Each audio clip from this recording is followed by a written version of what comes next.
Subscribe to our YouTube channel, Joy Learning TV.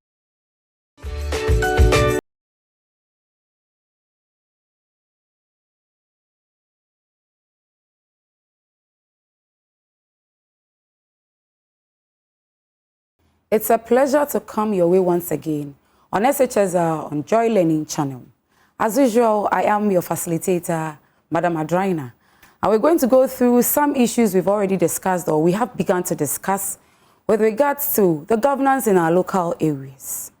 At least you live somewhere. The last time we had a lesson close to this one, we acknowledged that in every area where we lived in and around Ghana, there was some sort of governance or there was a sort of administration that made sure that there was social welfare services provided, there was security, there was a lot of things that was needed as man to be able to sustain, to be able to sustain you or to make you survive in that particular environment in which you lived. And so today again, we'll continue with what we talked about the last time, local government authority or local government administration. And this is part 2. The first time when we met, we talked about what local government was. We also talked about some functions they performed all over the world, as well as even in Ghana. We talked about some types of local government administrations we have. We talked about the consular system, the prefectorial system, and other systems that we have. And so today we want to concentrate on our own land, Ghana. We want to talk about Ghana today with regards to local government authority. So by the time we are done with this particular lesson, as learners, we will be able to define local government administration again, see if we have been able to understand it well, and we'll be able to define it. Then we should also be able to identify Ghana's local government structure. The features of Ghana's local government. Now, if we looked at other states and their local governments, we should be able to identify Ghana's as unique and different from the others with regards to the 4th Republican Constitution that was written in 1992. Then we should also be able to explain functions of each level of Ghana's local government authority of the 4th Republic. So the structure is in levels. And for each one of them, we should be able to tell what they do and how important they are to Ghana's democracy. Is that okay? So we are going to talk about, again, define local government administration. Then we'll zoom down to Ghana and talk about Ghana's local government structure. Then when we are done, we are going to talk about the functions each of these levels perform to be able to make Ghana grow or develop. So let's look at our definition once again. So we say local government administration is a sub-governmental body or an administrative body established by the central government through an act of parliament to provide administrative services at the local level. At the where? At the local level. So we identify the fact that there were 3 arms of government. That is government at the center or the central government. We've understood that Ghana is a unitary state where we say power is concentrated at the where? At the center. And that power is delegated to sub-governmental organizations or bodies in the state to act on behalf of government and account back to government.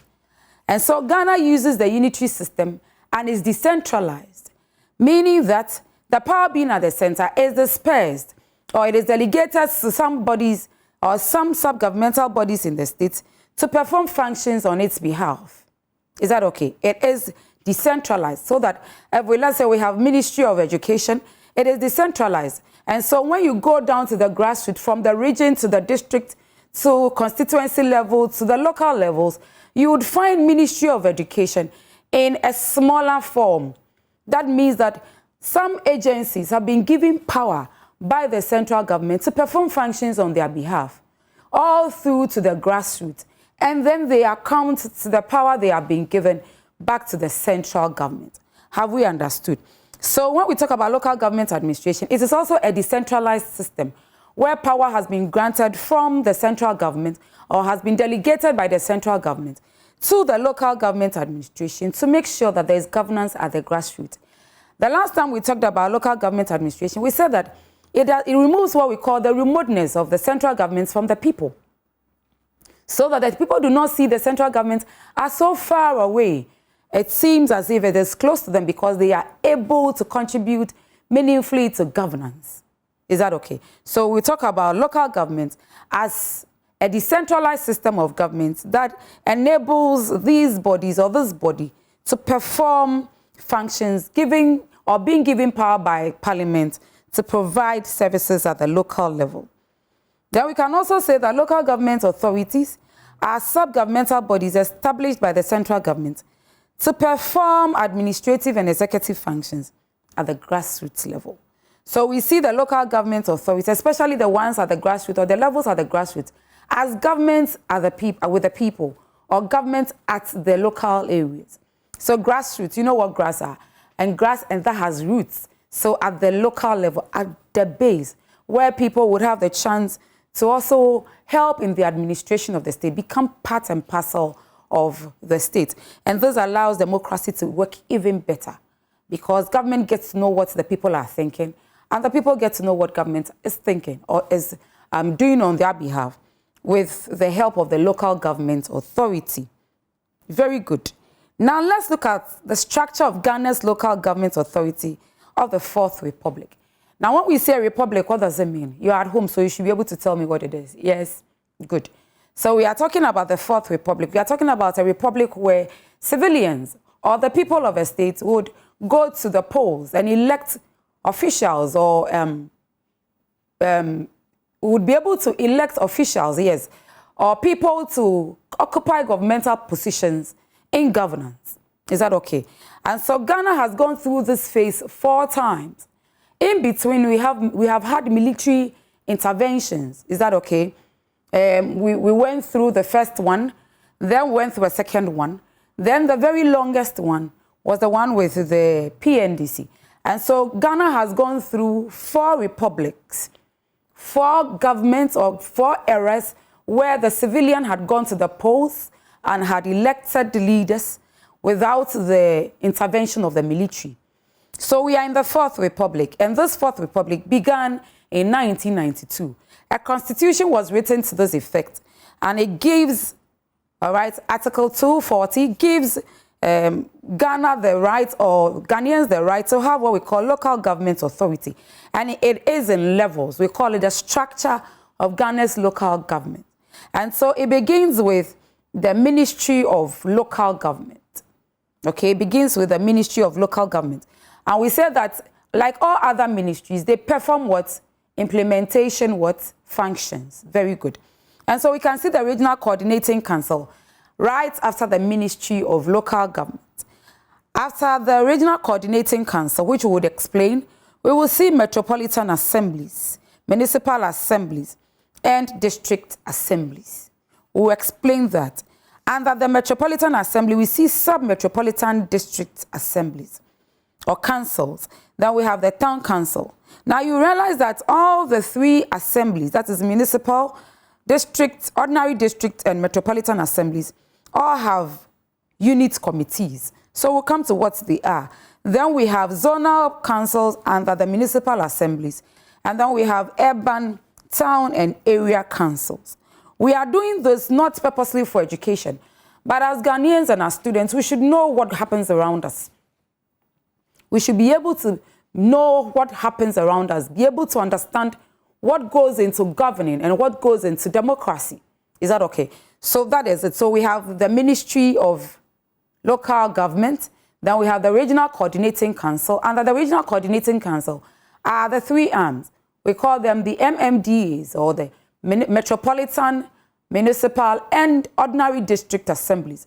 Under them are sub-metropolitan councils, or district councils. Then we have zonal councils, we have town councils. Under all of them, at the very base, to where the people live, is what we call the unit committees.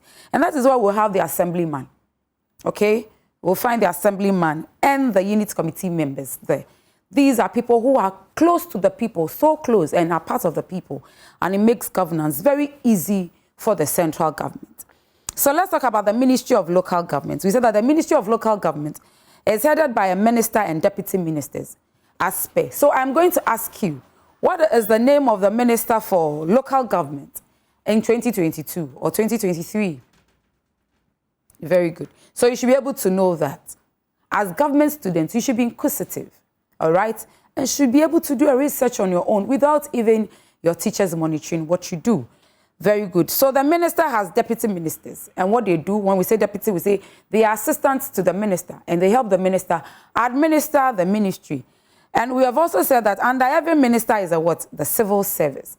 And the sector known as the local government administration also has the civil service competently backing it, such that we have the department that helps to make sure that all policies that are formulated by the executive are implemented. Another thing that the minister does is to coordinate activities of all local areas with regards to what we mentioned, the municipals, the metropolitans, and the district assemblies, making sure that each one of them does its work. And it also has the power to monitor how funds are used within these areas. The last time we talked about the local government administration, we talked about how they get funds. We talked about the District Assembly Common Fund, which is peculiar to Ghana. Is that okay? We talked about grants. We talked about aid and all that. There are some of these funds that are granted by the central government to the local government administration. And when they go into the district, the municipal, the ordinary district, and the metropolitan assemblies, they are monitored by the minister and deputy ministers, as well as the civil service within that sector. Apart from that, when there is any policy that is implemented, it is formulated by the executive, especially the formulating tank. When we say the formulating section of the executive, we are talking about the presidency, the vice president, and cabinet. Anytime they formulate policy, especially in Ghana, it goes to the chamber of legislature. Sorry, I'll take that again. Anytime a policy is formulated by the executive, especially the president, the vice president, and cabinet, in Ghana, particularly, it goes into the chamber of legislature, that is parliament.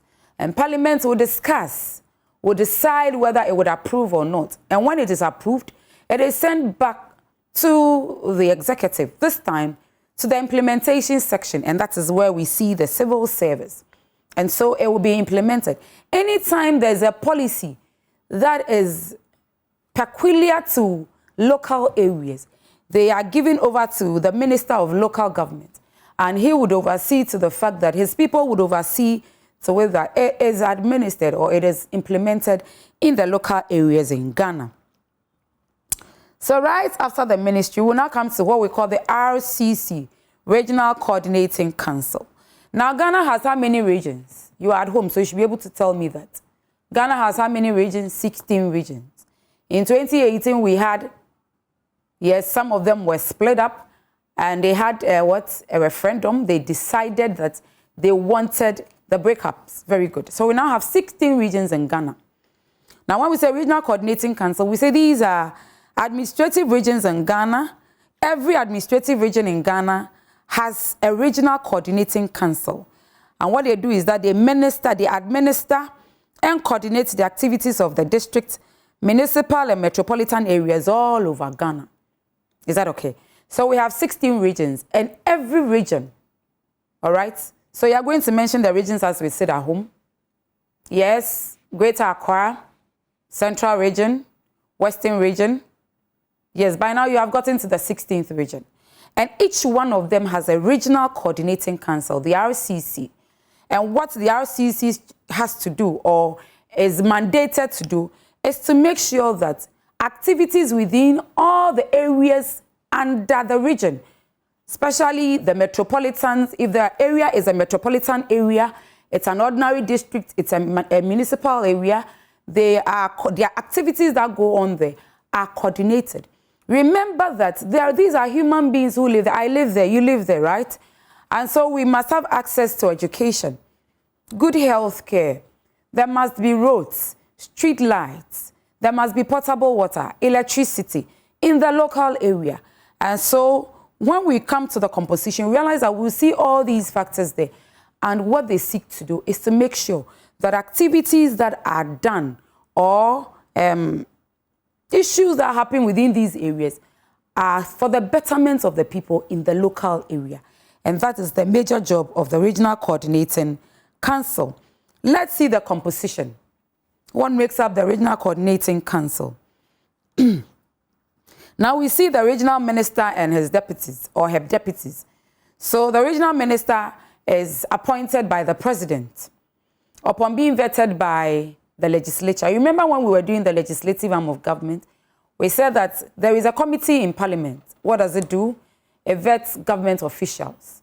So anytime there's going to be a government official, the government official is nominated by the president. Then the legislative arm of government will vet the person. And when they see the person as fit and qualified enough and efficient enough for the job, then the president would appoint the person for that job. And that is what is done with the regional coordinating minister and deputy. So he's called the regional minister, deputy regional ministers. And every region has its own regional minister and deputy regional ministers. Then all district chief executives in the region. Now, when you go into every region, you would find districts. Very soon we'll learn to know, or we'll come to know what or which areas constitute a district, okay? Now, these districts have what we call assemblies. Remember, we learned in our first lesson with local government authority that we have 3 ways by which local government administration is administered. We have the prefectorial system, we have the councillor system, and we have the city manager system. I told you to go and look for the one that looks like what we are looking at. And we should, by now, you should be able to coordinate the two and find out which one Ghana uses. Very good. And so each one of these districts has a chief executive. We will call him the president of the local area. Yes. So he's the president. He's a miniature president. He is the representative of the president. And when the regional minister calls for a meeting, if there are about 20 districts within the region, all their chief executives must be present because they are members of the Regional Coordinating Council. Then we have what we call presiding officers within the region. In every district, there's an assembly. In addition to the district chief executive, there is a presiding officer. Now, the presiding officer is more like a class prefect, all right? Anytime the assembly would meet to have a meeting, he would have to preside. He decides who speaks, like your class prefect in class. Sometimes when we are giving group work and the teachers are not there, they allow them to take over. They decide who talks, who doesn't talk. Now you keep quiet, no, you go. But this is a matured system. And so the presiding officers must also be present when there is a coordinating council meeting because they are members of the Regional Coordinating Council. Then 2 chiefs from the Regional House of Chiefs, all right? So the traditional political system has not been lost yet. In Ghana, we have the National House of Chiefs.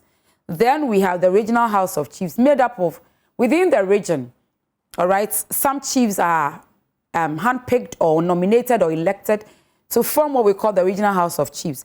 And anytime the Regional Coordinating Council meets, 2 of these people would have to be part.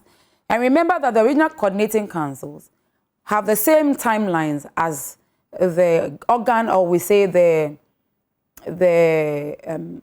organs that work in our system, especially legislature and the executive, so 4 years.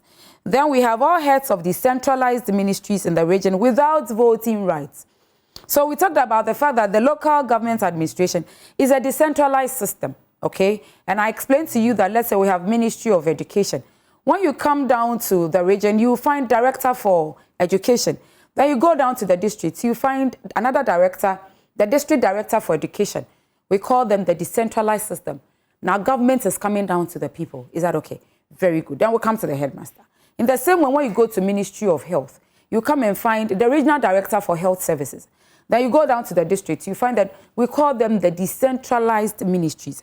And each one of them in the region must be present, as well as the district, because they are able to give the regional coordinating minister first-hand information about what is happening in education, sanitation, population, health, and the rest. Is that okay? So they must be there, but they do not have voting rights. Anytime there is an issue on the floor of the Regional Coordinating Council, the people I have mentioned, presiding officers, district chief executives, Regional minister and deputies would have voting rights. They can vote, but these ones cannot vote. And so we say this is the composition of the Regional Coordinating Council. Very good. Let's see what they do. One of their major functions is to monitor, coordinate, and supervise the performance of various district assemblies within the region. So in the region, what they seek to do is to make sure that district assemblies within their regions are doing what is they are mandated to do. They are doing the right thing. They also coordinate activities, put together activities that will benefit the survival of the people, and also supervise the performance. Are they doing well? Are they treating people right? Are they serving the people as they should serve? Because they perform executive functions and administrative functions at the local level. And so the Regional Coordinating Council will supervise them as well. Then as well, they also monitor all funds allocated to the district assemblies in the region by the central government. Okay, so the Regional Coordinating Council will now be monitoring how monies that are brought, especially funds, district assembly common funds, block grants, yes, specific grants. These are all grants in aid, okay? And when we say the block grants, we are talking about grants that are brought to help or to boost and support developmental projects in the district. Then we have the specific grants that are, let's say, for example, a particular district, a locality in the district does not have water, okay? So that grant is given to them. We call it specific grants. They are given to make sure that the people there they would be able to access potable water, drinking water, through the help of that grant. And it is given to the district assembly to oversee to the performance of this particular act. So we say they monitor all the funds located so that there's no embezzlement, there's no corruption, okay? So that is what they do. Then thirdly, we say they review and coordinate public services within the regions and other important functions as Parliament may assign to them. Remember that these bodies or these sub-governmental bodies were created by what? Remember the definition, an act of Parliament. And so anytime government sees fit or Parliament sees fit that a performance of a particular function should be performed by the Regional Coordinating Council, it would ask it to do it. Is that okay? And apart from that, I told you that there were decentralized what? Decentralized ministries. And they perform public services, health, sanitation, water, utility, and the rest, education and the rest. And they coordinate and review. They get to know, they go around. Sometimes they monitor and they supervise what goes on within the region, especially at the grassroots level in the district assemblies. Very good. So we'll come to almighty district assemblies. They are close to us. I live close to one of them, all right? Ablekuma West, very close to it. And so we look at what we call a district assembly. We say Ghana is divided into administrative areas known as districts for effective local area administration. So these are areas that are demarcated by the local government authority or the local government Ministry of Local Government will demarcate district for the purpose of effective governance. Is that okay? So let's say if this is an area, we'll demarcate it so that everybody in every area of Ghana is taken care of, so that nobody is neglected, no matter how far or how near they are to the center. Everybody is taken care of, and we call them districts. And so we have three types of them. We have the ordinary district, the municipality, and the metropolitan. Anywhere in Ghana where the population of that area is 75,000, we call it an ordinary district. So sometimes you hear some districts and their names, and you hear so-and-so district, so-and-so district. It means that the population in the area is 75,000, between 1 to 75,000. And we call it an ordinary district. Then we say that from 75,000 to 95,000, specifically 95,000, we call that area a municipality. Is that all right? A municipality. And then from 25,000 onwards, that's a larger population of 25,000, 250,000. Let me do this correction well. With metropolitan district, it is 250,000 people and above. All right. It could be 300,000. It could be 500,000. Once it is above 250,000 people or a population of that size, it is known as a metropolitan district. Is that okay? And so in Ghana, for example, we have 261 districts. For the 6 regions we have in Ghana, we have 200 and how many? 61 districts. And out of them, we have 6 metropolitan assemblies. We can find one in Ashanti, one in Central, 2 in Greater Accra, one in the West, and one in Northern. Now we have a number of municipal assemblies, municipalities, and a lot of them. And we have also a lot of ordinary districts. All of them put together as 261 districts. And you can see that Ghana is divided into smaller bits so that everybody everywhere is catered for, irrespective of who the person is. All right, so when we talked about the RCC, that's the Regional Coordinating Council, we studied the components or the composition of the RCC. In the same way, the Constitution, according to Article 242 of the 4th Republican Constitution, also gives us a fair idea as to what an assembly is, or the constituents of an assembly. Now, the assembly is a council. I've already told you that I am not going to identify Ghanaians for you. You are going to do it. And we said that there are 3 types of them: the city manager, the councillor system, and the prefectorial system. Now, you are going to identify which one Ghana uses. And so according to ours, it is also a council, a group of people who are put together by the Constitution to be able to make sure that the local people or the local area, people at the grassroots, enjoy governance or governance as well. It takes away the remoteness that we see government so close to us. Is that okay? So let's look at it. Now, we said that one person from each local government electoral area from the district elected by universal adult suffrage. Now, we'll go back to elections because this is government too. What are elections? It should be something we've already studied. Very good.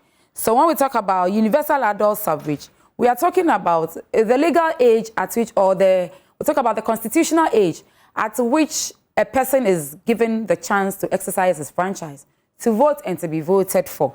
And so this person we are talking about comes from a local area demarcated by the Ministry of Local Government. Is that okay? And that person must be elected by the people through universal adult suffrage. And that is what the Constitution says. And so in Ghana, to be able to enjoy universal adult suffrage, you must be how many years? 18 years and above. And of what? Sound mind. All right? When you say sound mind, you understand. So that you'll be able to pick and choose people who can lead or who can administer the state properly. And in most cases, we call this person, one person, the assemblyman or the assembly member for the area. Some of them are women, so we call them assembly women and assembly. We call them assembly men or assembly members. Now, the assembly member for every local area will be present when there is an assembly meeting because he or she is a member of the assembly. And they are elected on the basis of universal adult suffrage. We said that and then another member of the assembly. So for example, Gan Central, okay, Gan Central is a district assembly. And when the assembly meets, the assembly members or the assembly men and women in the area, sometimes they might be more than 10. Looking at the particular district, some districts have, looking at how they are demarcated, may have more than 5 of these assembly men and women there. Anytime there's a meeting, they must all be present because they are members. If it is a municipality, then you can just imagine the number of assembly members they will have. Then metropolitan, they will have a lot of them.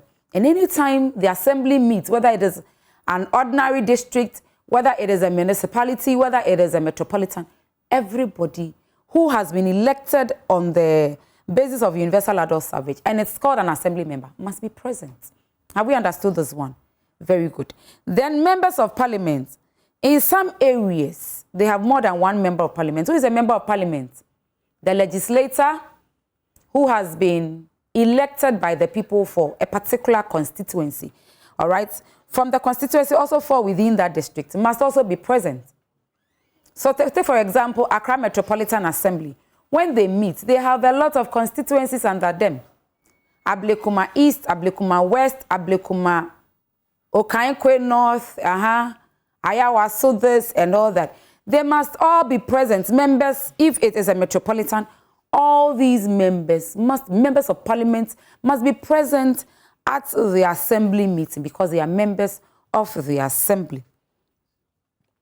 Then we can also talk about the district or municipal or metropolitan chief executive, who is the political head and appointed by the president with the prior approval of 2/3 majority of all members of the assembly.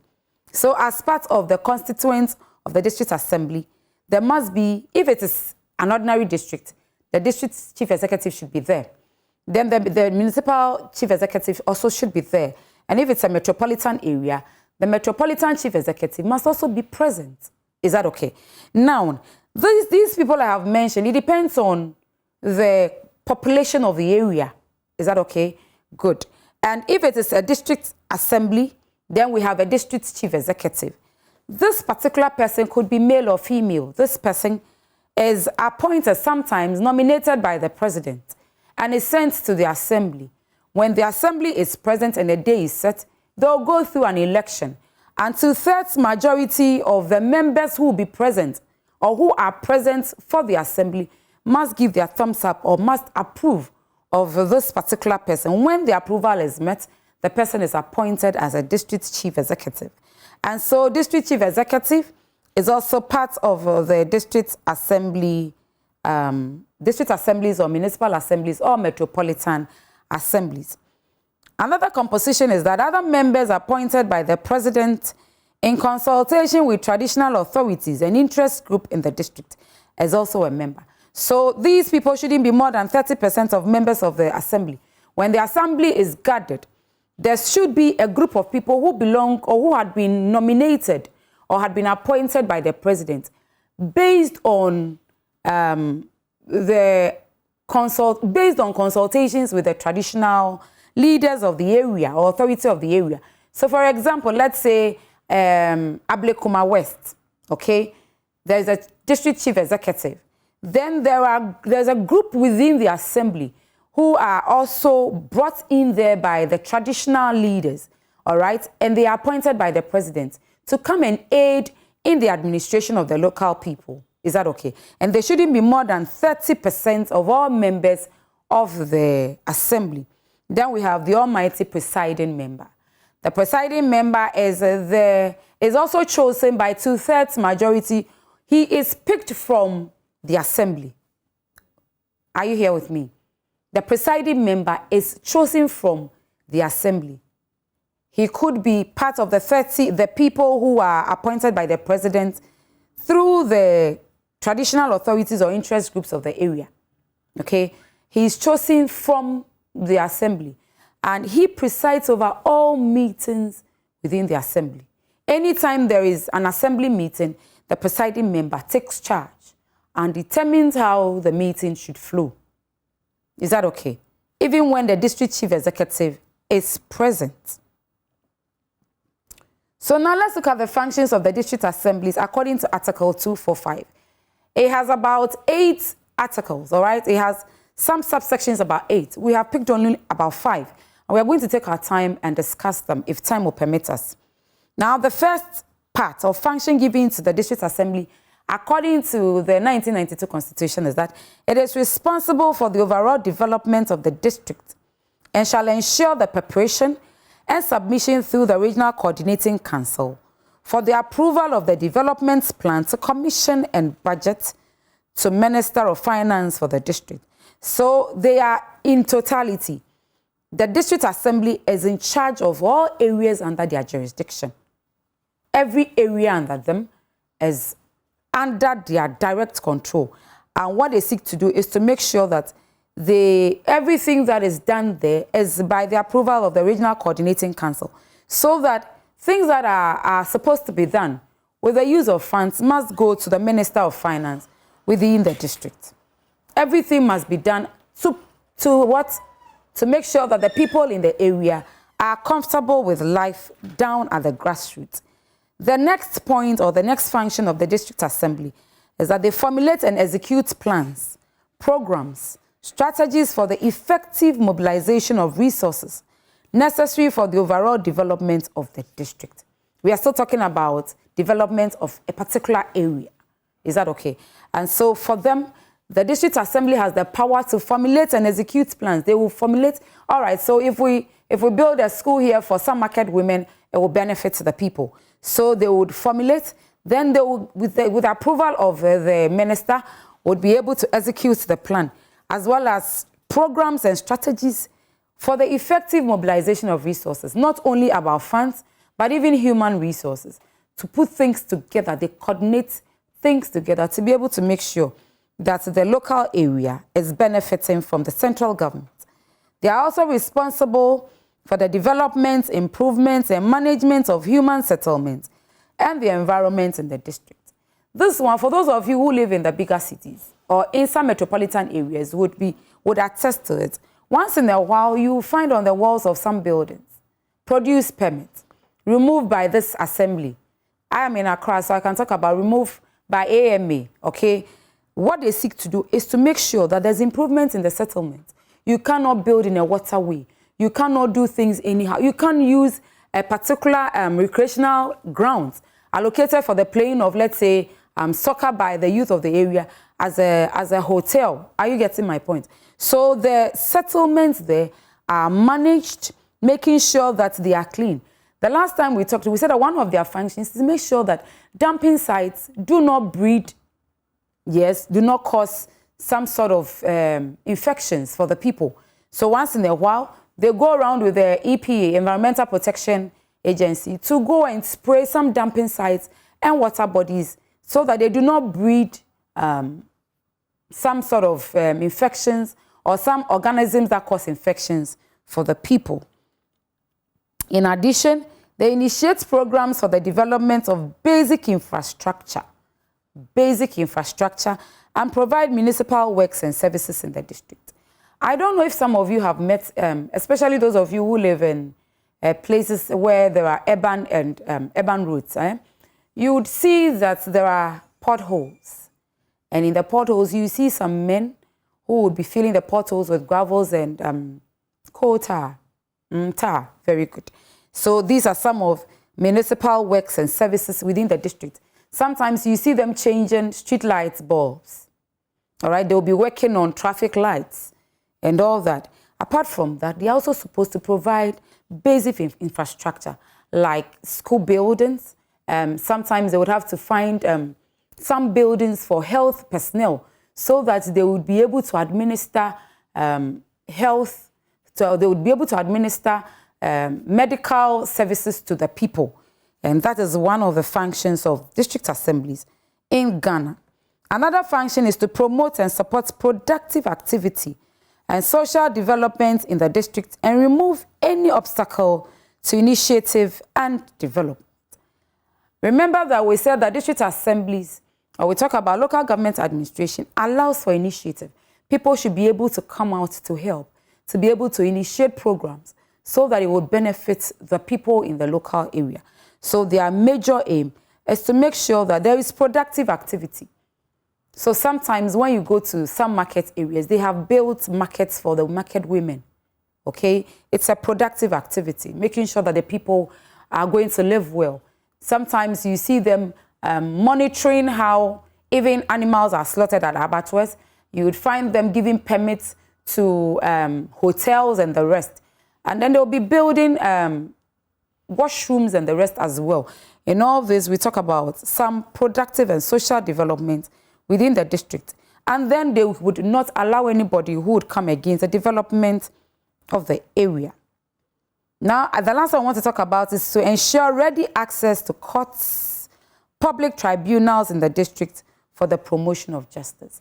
Now, when you go to almost all district assemblies, whether it's a municipality, it's a metropolitan area, or an ordinary district, they have courts or tribunals, all right? They are there to ensure that there is justice. Before some cases are brought to regional courts as well as the high courts, some of them go through the courts that are within the district assemblies, and then it is then forwarded on to the higher courts. Good. Now let's see who the district chief executive is. We have already said that he is an appointee of the president, and we say that he is a miniature president or a smaller president in the local area. He is a direct representative of the president. So we see him as the president of the local area. The first thing he does is that he presides over meetings of the executive committee of the assembly.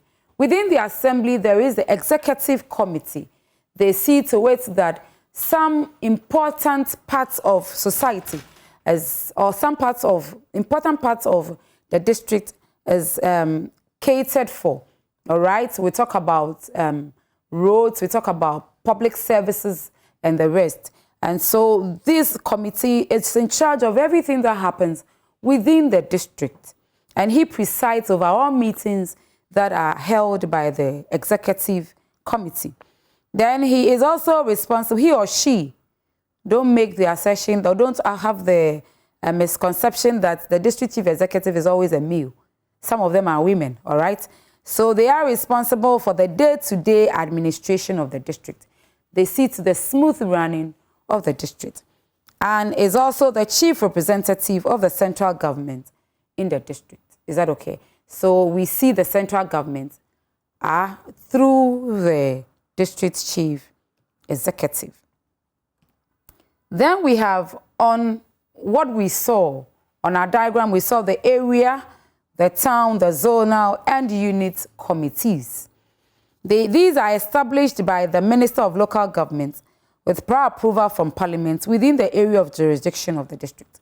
So areas that are under the local government, especially under certain districts, are given the advantage of having area committees, town committees, zonal, and unit committees, so that the people at the local level, at the very base, would have a direct interaction with governance and feel important as well. Now, one of their functions is that they are a link between the district assemblies and the electoral area. The electoral areas are the local areas, all right, where people have their homes. And they come, for example, we have the unit committee members, and then we have the assemblyman. The assemblyman is directly from the local area. He has the chance to know what is happening in a particular locality in his electoral area, and so has first-hand information as to what happened or what has happened. And so he is able to tell the district assembly during a meeting what is actually on the ground without the district chief executive coming there. Is that all right? So we say they are a link. The unit committee members are a link between the district assemblies and the electoral area. And we say that they work closely with the Member of Parliament and traditional rulers for sustainable development of the various electoral areas. They also help in the maintenance of law and order by making bylaws to regulate the activities of the people. So when you go down to the grassroots, there are some bylaws that are made by these zonal committees, sub-metropolitan committees, town committees, and what it seeks to do is to make sure that it would be able to regulate the activities of the people. They are able to monitor where people are building houses, people are doing the wrong things, and are able to do or help the people around to do what is right. Another one is that they meet their people regularly to discuss important issues of the electoral area. Well, in my area, once in a while, I see the assemblyman asking people to meet at a particular place so that things can be discussed. What bothers the people? Is it drainage? Is it anything, roads, accessible roads and all that? And so people say sometimes it's about crime, the crime rates in an area. So they go and meet at a particular place, and then they are able to talk about how to find lasting solutions to these issues that are peculiar to a particular electoral area. Unfortunately, in some parts of Ghana, when the assembly members call the local people to these meetings, they hardly go. So you go and find just a few people there who may not have the chance to get the ideas from others. Another function is that they organize and take part in communal labor. They distill gutters, and they make sure that in some local areas, you find them helping some organizations to build schools using their labor, free labor, all right, human resource, to help in getting things for the local area. Now let's talk about some sources of district assembly revenue. Where do they get sources from? Where do they get funds? Sorry, how do they get funds from? Now the first one is the District Assembly's Common Fund. And we said that it is a fund that is given by approval of Parliament to the local area, all right? And it comes in tranches so that the local area will be able to administer or would be able to take care of the local people within those local areas. Now we talk about government grants in aid. I've already explained that we have two types of them. We have the block grants and we have the specific or percentage grants. And the block grants is given to the local area to support in developmental projects. And the specific or percentage grants are given with specific instructions for specific developmental activity within the district. Then we talk about fees. Now, fees are paid by people when they use facilities of the assembly. So, for example, if there is a public toilet or there is a washroom that belongs to the assembly, you pay a fee to be able to do it, to use the facility. And by so doing, they are able to accrue some sort of funds to help in the development of the area. Then we talk about tolls. Now, in most cases, we say tolls are paid by motorists for the use of roads and market women for the use of the market. And so you see people going around, collecting here and there to be sent to the district assembly so that it will help in the development of the area. Then we talk about taxes. Some economic activities within the area are also taxed, and then rates are also taken from some homes, and the use or the advantage you have in staying at a particular area. Rates are taken from these lands and homes. Then we can talk about royalties. Royalties are paid to the district assembly for the use of some areas within the assembly, all right, or for economic purposes. When the use is for economic purpose, royalties or some funds are paid regularly to the district assemblies so that they will be able to use them in developmental projects. And loans are also taken by district assembly, provided the minister is going to approve. It goes through an approval system first. And so if a district chief executive would want to go for a loan for his area, then it must have been approved by the Minister for Local Government. Then it can be done. Some district assemblies also have economic ventures, like water sachet factories. They have cars, or they are into transport business and all that. And these economic activities bring proceeds, and the proceeds are used to help the local people. Once in a while, the local government areas, such as the district assemblies, the municipal assemblies, and the metropolitan assemblies, would appeal for funds from the people within the area. They might organize a kefet exercise. They may also organize a Christmas party or whatever. And whenever these activities are organized, they will come out to appeal to the people of the area to help them with regards to funds so that they will be able to develop the area. Apart from that, they also get donations from foreign states, all right, foreign countries. These donations come in the form of the building of schools, health facilities, and all that, so that it will be able to help. Sometimes sanitation, they may be given, or there may be a donation for, let's say, a car, all right, a truck that carries refuse to the refuse dump. And that is another way by which donations come in. Then gifts. These gifts come in various forms, and they are also there to help the district assemblies. But I want to talk about just 4 of the problems of Ghana's district assemblies. Poor attitude towards work by personnel. Sometimes the people who work in these assemblies feel that, oh, it's the work of government, and government is all of us. So I can choose to go to work late. I can choose to embezzle funds. I can choose to use the time to be used for work in the assembly for my personal business. So they will leave when it is not time to leave. And that is a problem in Ghana. Now we'll talk about political interference, where because it is sometimes the executive that will nominate and appoint the DCs as well as the ministers. At a point in time, they are manipulated to do what the executive would want. And that is another problem. Then the lack of interest in the affairs by the local people. I will use my local area, where sometimes I said that the assembly member will call for a meeting, and about 10 people would go. The people around show little interest in the affairs of the assembly. Meanwhile, it is the assembly for them. And so that is another problem. And almighty corruption, embezzling of funds. Sometimes you see people working in Ghana, some of Ghana's markets, with a huge bulk of money in their hands, collecting. The issue is that there isn't really much of a database, because the ice water seller will not come to work tomorrow and has not been registered. So we're asking, where do all those monies go to? Some of them would go to the assembly, definitely.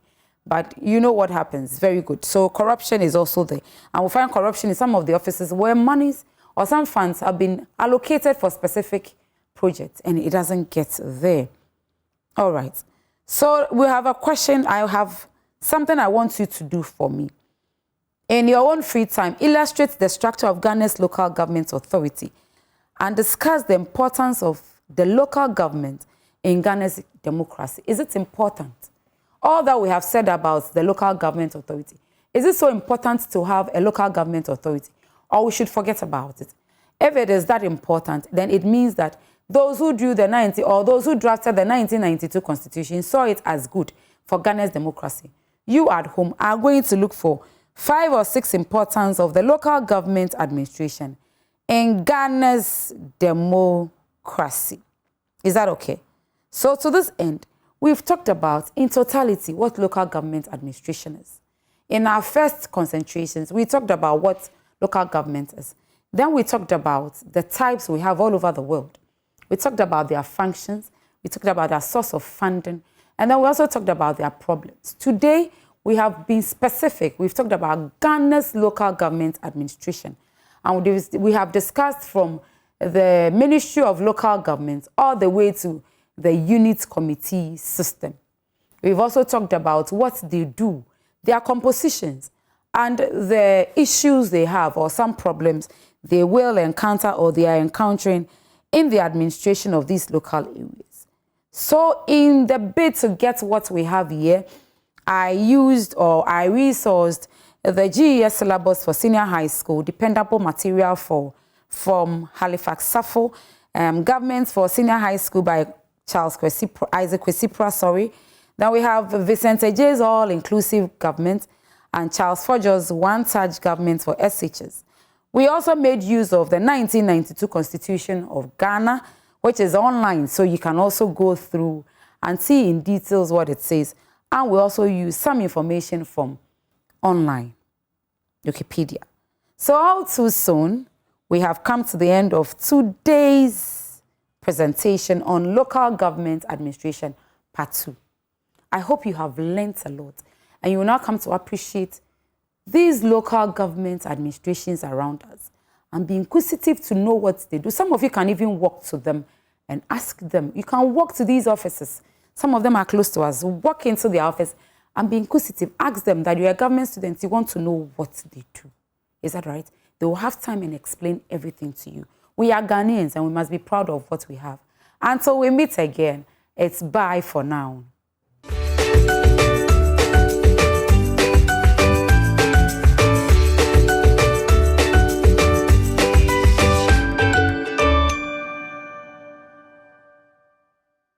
subscribe to our YouTube channel, Joy Learning TV.